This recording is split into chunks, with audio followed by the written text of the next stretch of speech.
கொத்தமல்லி கட்டோட இந்நேரத்துக்கு கிளம்பிட்டீங்க? சட்னி கிட்னி அரைப்பாங்கடி, என்ன கேள்வி?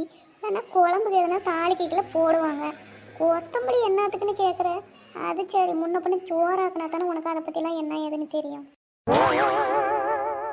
ஆமாம் ஆமாம், இவன் அப்படியே டெய்லியும் விதவிதமாக சோறு ஆக்குறா. மாஸ்டர் செப்பு இவன். பாயை மூடுனீங்க.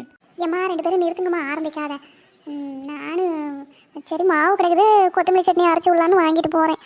அதுக்குள்ளே இவங்களா நீட்டி அளப்பாளுங்க 2 பேரும். ஏக்கா, இந்த கொத்தமல்லி சட்னி டெய்லி அரைக்கிறீங்க எப்போ பார்த்தாலும். ஒரு தேங்காய் சட்னி, புதினா சட்னி, இந்த மாதிரி டிஃப்ரெண்ட்டாக ட்ரை பண்ண வேண்டியதானே? ஏட்டி, நம்மளுக்கு தெரிஞ்சது 4 சமையல். பருப்பு, ரசம், கொத்தமல்லி சட்னி, இட்லி, தோசை. அதை வச்சு காலத்தை ஓட்டிட்டு போகிறத விட்டுட்டு டிஃப்ரெண்ட்டு அது இதுன்னு விபரீத பரிச்சையெல்லாம் நம்ம இறங்குறதில்ல.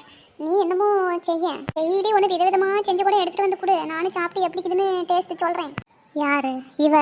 டெய்லிக்கு விதவிதமாக செய்கிறா. நீங்கள் வேற, நீங்கள் அப்படியாச்சும் ஏதோ ஒன்று செஞ்சு கொடுப்பீங்கன்னு பார்க்குறா. அவள் டெய்லிக்கும் இதையே ஒரு சாக்கா வச்சு உங்கள் வீட்டில் ஓசிலேயே திண்டலான்னு பார்க்குறா. அது கூட புரியாமல் பச்சை பிள்ளையாக இருக்கீங்களே நீங்கள். சரி சரி, கம்பெனி சீக்கிரட்லாம் நீ வெளியில் சொல்லாத. ரோட்லேயே நின்றுக்கிட்டு ரொம்ப நேரம் பேச முடியாது. நேரத்துக்கு ஸ்கூல் வண்டிலாம் வர டைம் ஆச்சு. அப்படி ஓரமாக போய் நின்றுக்கிடுவாங்க.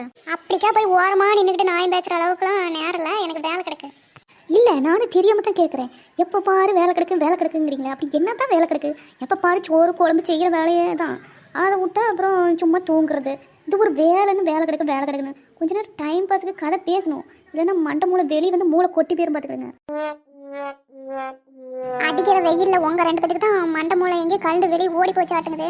போய் பொழப்புன்னு தான் பாருங்கள், போங்க 2 பேரும். இந்த 10 எங்களுக்கும் வேலை இருக்குது. நாங்கள் என்னத்துக்கு வந்தோன்னா அந்த குளிப்பிக்காரன் டயன் இந்நேரம் ஆனால் மணி அடிச்சுக்கிட்டு போவோம். சரி, ரொம்ப வெயிலாக இருக்குது, வயிறு வேறு சூடாகிடுச்சு. 2 குல்ஃபி வாங்கி சப்பலான்னு பார்த்தா இப்போ குல்ஃபிக்காரன் எந்த ஆளை போனான்னு தெரியல. அதுக்கு தான் நின்றுட்டுக்கிறேன். நாங்கள் ஒன்றும் வேலை வெட்டி இல்லாமல் நின்றுக்கிறேன்னு நினச்சிக்கிடாதீங்க. ஆமாம், நாங்கள் ஒன்றும் வேலை இல்லாமல் இல்லை, குல்ஃபி வாங்குறதுக்காக வந்தோம். அதுவும் ஒரு வேலை தான். குல்ஃபி திம்பிங்களோ பருப்பியை திம்பிங்களோ, நான் போகிறேன். எல்லாத்தையும் தின்னுட்டு வாங்க. ஆனால் இருங்க, உங்களுக்கும் வாங்கி தரோம். எனக்கெல்லாம் ஒன்றும் வேணாமாயா, நான் போகிறேன். நம்பத்தான் மினுக்குறீங்க, எப்படியோ போங்க, எங்களுக்கு என்ன வந்துச்சு?